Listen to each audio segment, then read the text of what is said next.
Hey guys, how we doing today? So today I'm going to show you guys how I rig up a standard trolling lure to troll for pelagics out in the big blue. There's a ton of ways you can do it, but this is one of the ways I like doing it. It's easy for me to do, and I tend to like to go with heavier materials so that I have a better chance of not losing the fish. So today I'm going to go over what you need as a basic list to perform this task. One, you're going to need the lure of choice. Today, I'm using a Chartreuse Islander, and it's the larger size. You're going to need your shot cord leader, okay? And as you can see, that's what I'm using. And it is the Andy monofilament shot cord, 100-pound test. You're going to need some wire, all right? I like to use mainline tournament wire. This is a 108-pound test, and I use that for my trailing treble hook because I like to tie treble hooks to all of mine, so it gives that added comfort to having that second chance of hooking the fish if they miss the first hook. Next, you're going to need your treble hooks, and I like to use the VMC's tournaments ×4.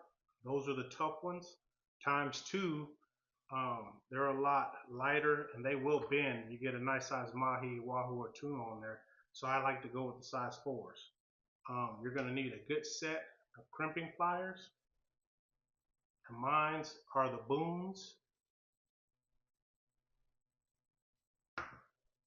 And I like to have a smaller set of pliers just to help me break off the treble hook wire, the main line. You're going to need some swivels, and I like to buy the variety pack because you never know what size monofilament or size pound test you're going to use. So I get the variety pack. These are the bill fishers.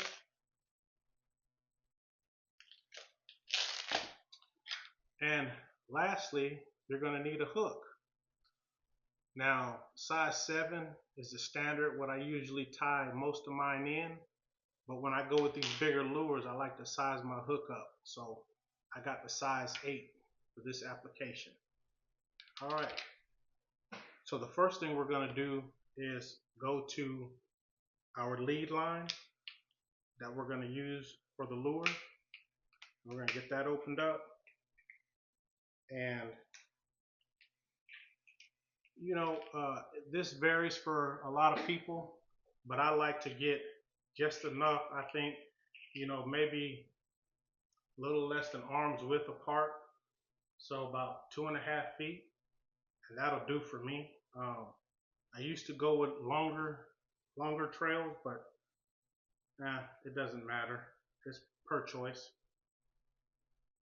So we're gonna go ahead and get that cut. And now we have it right there. So the next thing we're gonna do is pick the swivel we need. So this is 100 pounds. I like to keep my rating page in there so it lets me know which swivels to get for the pound test. So for 100 pounds, I can get the black 1.0B. So there you have it. There's my swivel.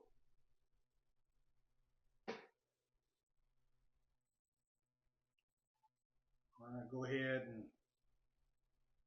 get this pushed through. What we're going to do now is make the head of the lure where it connects to the main line on the rod.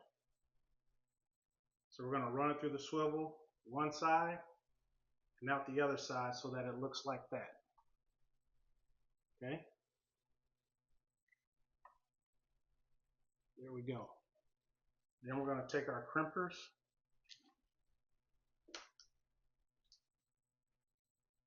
They also have readings on them if you got good crimpers, so it'll let you know what size head to use to crimp it down. We're going to put those in there like so.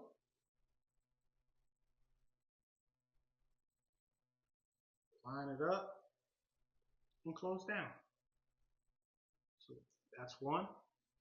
Sometimes they stick in there, and that's good because you know they're getting a solid crimp. And then we're going to go ahead and do that one more time. Boom. And it's done.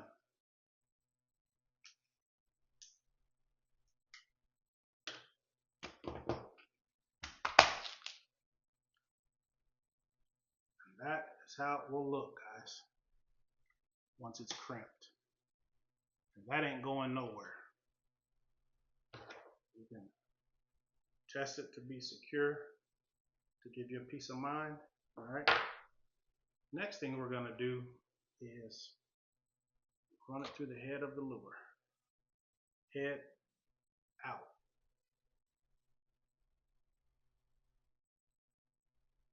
Just like so.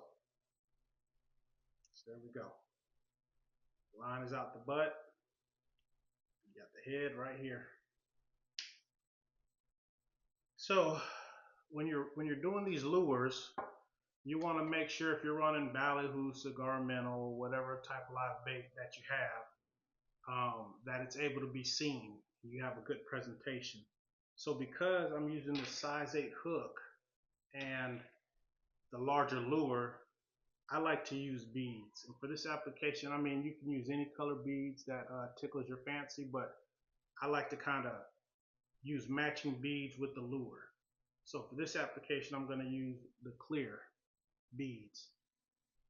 And I've already ran this lure before with this setup, so I know how many beads I needed to use. For this particular one, it's going to be 12 beads, but that'll vary depending on your area, what size bait you typically run on a standard basis, and what have you. So this is pretty much on you, how many beads you need to have your hook sitting out for a good presentation of the bait. I'm just going to put those on there like so. Boom. Boom.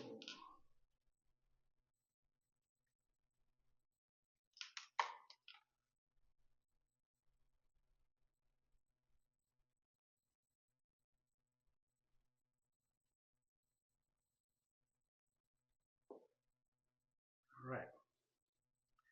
Now what we want to do is get that hook on there. So we're going to get the same swivel out. So for this particular application, it's going to take 2 swivels. You run it through like so. Okay. Then you want to go through the eye of your hook.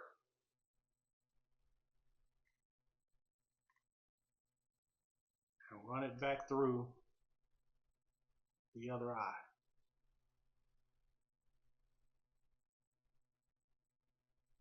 And it should look like that, guys.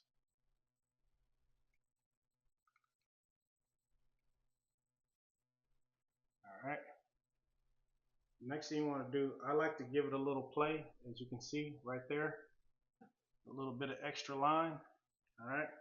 So it's not level with that, because it just gives me a better sense of that line's in there and it ain't going nowhere. Now we want to go ahead and cramp it like we did the first time. Just want to line it up in there, just like so. Boom. There we go. First one's done.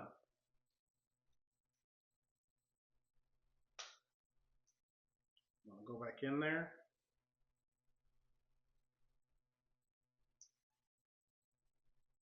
Just like so. Done. All right. Now, for all intents and purposes, this lure is done. If you don't mind and not care to run treble hooks. But again, I like running treble hooks. I have a higher rate of success when I do that. And that's how it should look. All right. See the hook right there? Now this has been sitting for a little while, so it's puffed out, but it typically will go straight down. But once it's in the water, it'll run true. But that's how it looks. Now what we're gonna do is run our treble hook, which is our stinger hook. So we want to get the main line right here. Get us a good, I like to get myself a little more than less, so I have plenty of wire to run my haywire twist, because that's what we're going to run on here, a haywire twist. So I like to get maybe 7-8 inches or so. All right, we're going to get our crimpers, cut the wire.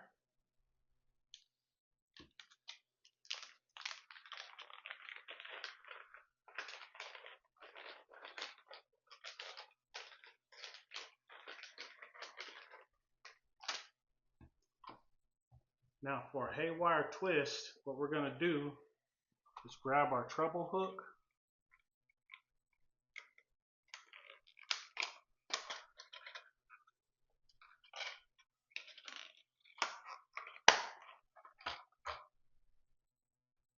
we're going to run it through the wire just like so.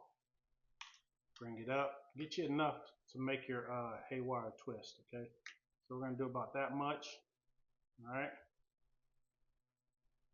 with the treble hook, and we're just going to bend that up just like so. So it looks like that, okay? Here we go, just like that. Now all we're going to do now is twist, grab both ends, and just twist a couple times. I like to go 3 times. 1, 2, 3, full twist, okay? And then we're going to bend the lead tag end down just like that. So that's what we come out with, all right? Now sometimes this wire don't want to cooperate with you while you're doing your twist. So hey, this is one of the reasons I have a little set of extra pliers. And what I do is I just grip the end of the head like that, like so I can make my twist. And we're going to do 4 twists, complete twists. So there's 1, there's 2, there's 3, and there is 4, my friends.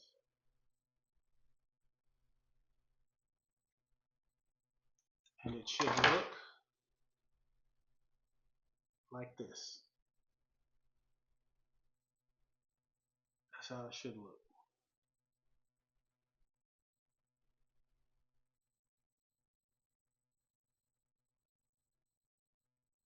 Bam. Okay. Now what you want to do is, here comes those pliers again. You want to rip off that tag end. That tag end will tear you up. It'll poke you, cut you, get you to bleeding really bad. And it's really no good for nothing but hurting you. So you just want to go grab it, go up and down with it.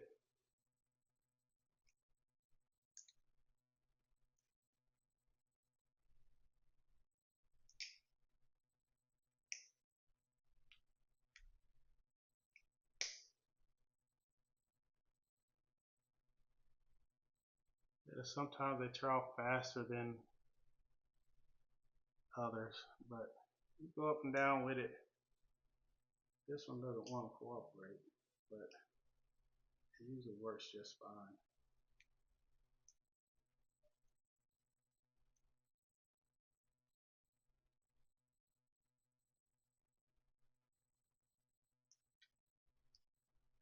There we go. And that's the end results. Okay. Now you want to take your front end, run it through the eye of your hook. Now here, when you do this part, you want to bring it in and size it, okay? So right here, it requires you to know the length and the size of baits that you averagely run.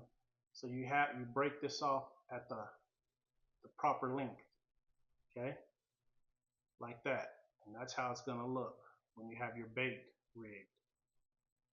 So I run predominantly ballyhoo when I'm trolling here in these North Carolina waters. That's the bait of choice and the primary bait for trolling for pelagics. And yeah, they're about, once rigged in and hooked, they're about like that. Okay. So what I'm going to do now is the same thing. I'm going to loop it up just like so. I'm going to make a couple of turns.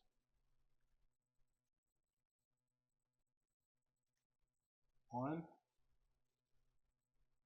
two, three, all the way. Okay. Bring that down. So we look like this. All right.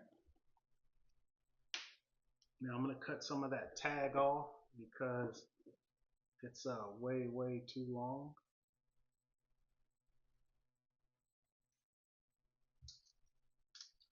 All right. Now I have my pliers. Hold them like so. I just found that helps it to go faster for me. I used to do it without the pliers, but you know, when you do stuff for a long time, you start learning little shortcuts, little things that help speed up for you, help things speedy up for you. So over the years, I just learned how to do it like this. Okay. There we go. Now once I cut that tagging off, we're done.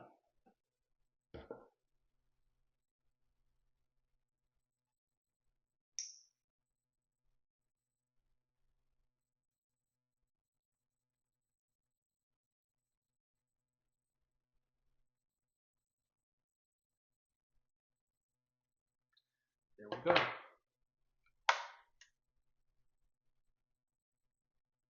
There you have it, guys. Now that is going to catch me a nice mahi, wahoo, or tuna. And that's how it looks when it's done. Of course, it'll lay down a little more prettier. All right. And that's going to conclude me today for rigging a lure, an islander lure, getting it prepared for trolling. Thanks for watching. And like always, don't forget to like, share, and subscribe. Till the next one. Peace.